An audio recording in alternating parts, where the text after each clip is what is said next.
Assalamualaikum warahmatullahi wabarakatuh. Alhamdulillah wassalatu wassalamu ala Rasulillah Sayyidina Muhammad ibni Abdullah wa ala alihi wa sahbihi wa mawalah wa la hawla wa la quwata illa billah. Alhamdulillah, kita ucapkan puji syukur kehadiran Allah Subhanahu wa taala yang telah memberikan kita banyak sekali kenikmatan.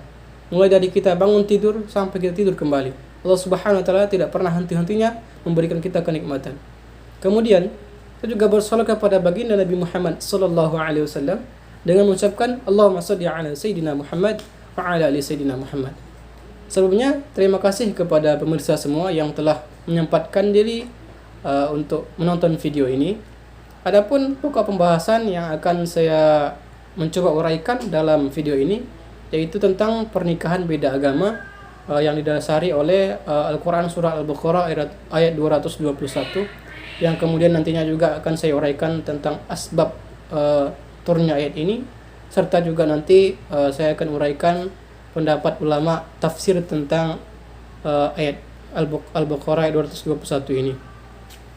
Al-Quran surah Al-Baqarah ayat 221 ini yang berbunyi, A'udzu billahi minasyaitonir rajim. Bismillahirrahmanirrahim. Wala tankihul musyrikati hatta yu'min.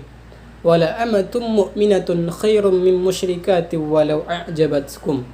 Wala tunkihul musyrikina hatta yu'minu.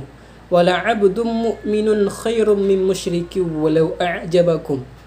Ulaika yad'una ila an-nar. Wallahu yad'u ila al-jannati wal maghfirati bi'idhnihi.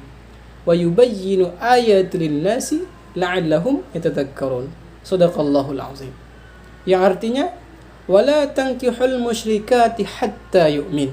Janganlah engkau menikahi perempuan musyrik hatta yu'min, sampai mereka itu beriman.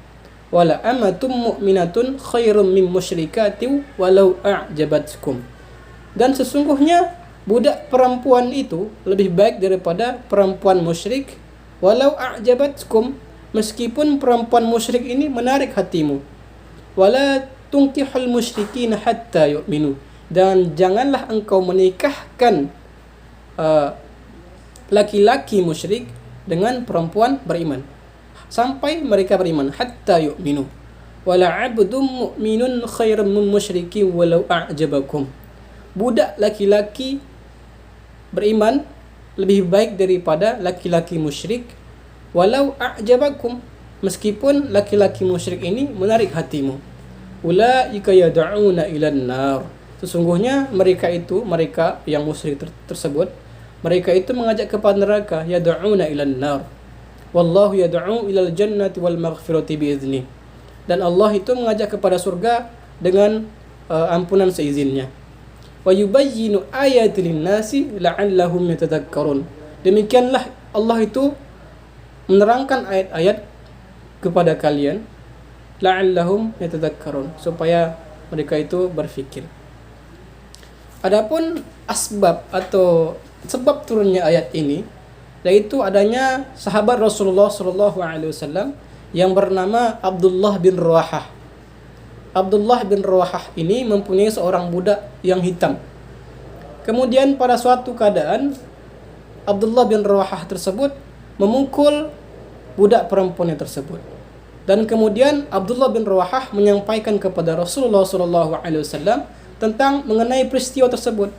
Maka Rasulullah sallallahu alaihi wasallam pun bertanya kepada Abdullah bin Rawahah, "Bagaimana kondisi budakmu tersebut?" Sesungguhnya kata Abdullah bin Rawahah, "Budakku ini ya Rasulullah, dia berpuasa Rasulullah, dia berwudu, dia sholat ya Rasulullah, dan dia bersaksi bahwa tiada Tuhan selain Allah dan engkau adalah utusan Allah." Maka Rasulullah SAW pun menjawab bahwa sesungguhnya budak ini adalah seorang muslimah. Maka ketika itu Abdullah bin Rawahah merasa bersalah, kemudian beliau bersumpah untuk memerdekakan budaknya yang hitam tersebut serta menikahinya. Kemudian setelah tersebarnya pemberitaan bahwa Abdullah bin Rawahah menikahi seorang budaknya yang hitam tersebut, maka muncullah omongan-omongan dari masyarakat setempat yang mengatakan bahwa Abdullah bin Rawahah inilah suatu pernikahan yang aneh, atau mereka menganggap bahwa pernikahan yang dilakukan oleh Abdullah bin Rawahah itu adalah suatu pernikahan yang hina. Maka turunlah ayat ini sebagai bantahan dari Allah Subhanahu wa taala terhadap ocehan atau omongan-omongan dari masyarakat tentang pernikahan yang dilakukan oleh Abdullah bin Rawahah. Allah Subhanahu wa taala memberikan pengajaran bahwa pernikahan yang dilakukan oleh Abdullah bin Rawahah bukanlah suatu perbuatan yang buruk. Kemudian pendapat ulama tafsir mengenai Al-Quran surah Al-Baqarah ayat 221 ini. Saya mengambil pendapat dari Imam Al-Qurtubi yang mengatakan bahwa yang dimaksud dari wanita musyrik dari ayat tersebut, kata Imam Al-Qurtubi, yaitu mencukupi 2 kriteria, yang mana beliau menukil dari pendapat Imam Malik, Syafi'i, Abu Hanifah dan Imam Auza'i.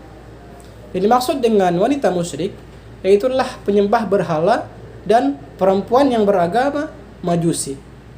Al-Qurtubi dalam pendapat lainnya juga menukil pendapat Imam Ibnu Atiyah yang mengatakan bahwa Ibnu Abbas berkata bahwa sesungguhnya ayat ini merupakan ayat yang umum yang mencakup setiap wanita, baik itu penyembah berhala, baik itu wanita Majusi ataupun itu wanita ahli kitab.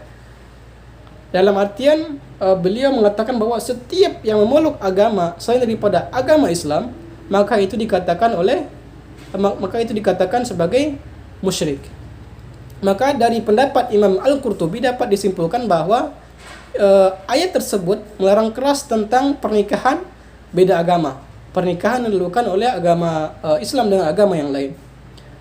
Sampai-sampai ada yang bertanya kepada Abdullah bin Umar ketika itu tentang mengenai ayat ini. Maka Abdullah bin Umar mengatakan bahwa sesungguhnya saya tidak mengetahui kemusyrikan terbesar kecuali seseorang yang mengatakan bahwa Isa adalah Tuhan atau hamba selain hamba Allah itu adalah Tuhan.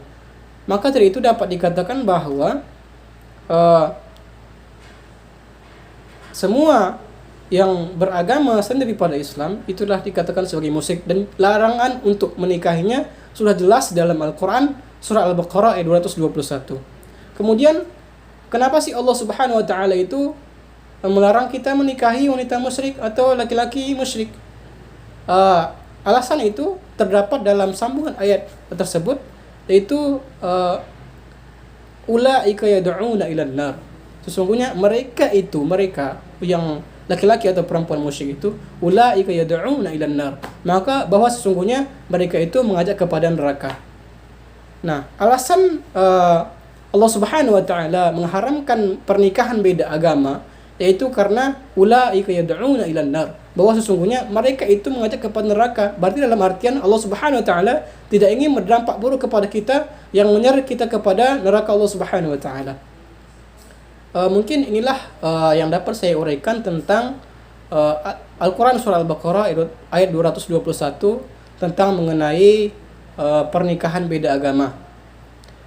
Adapun yang benar dari saya uraikan itu datangnya dari Allah Subhanahu wa taala, dan mungkin kesalahan pengucapan saya atau kesalahan saya menyampaikan itu datangnya dari saya pribadi. Banyak-banyak maaf. Wabillahi taufiq wa hidayah. Wassalamualaikum warahmatullahi wabarakatuh.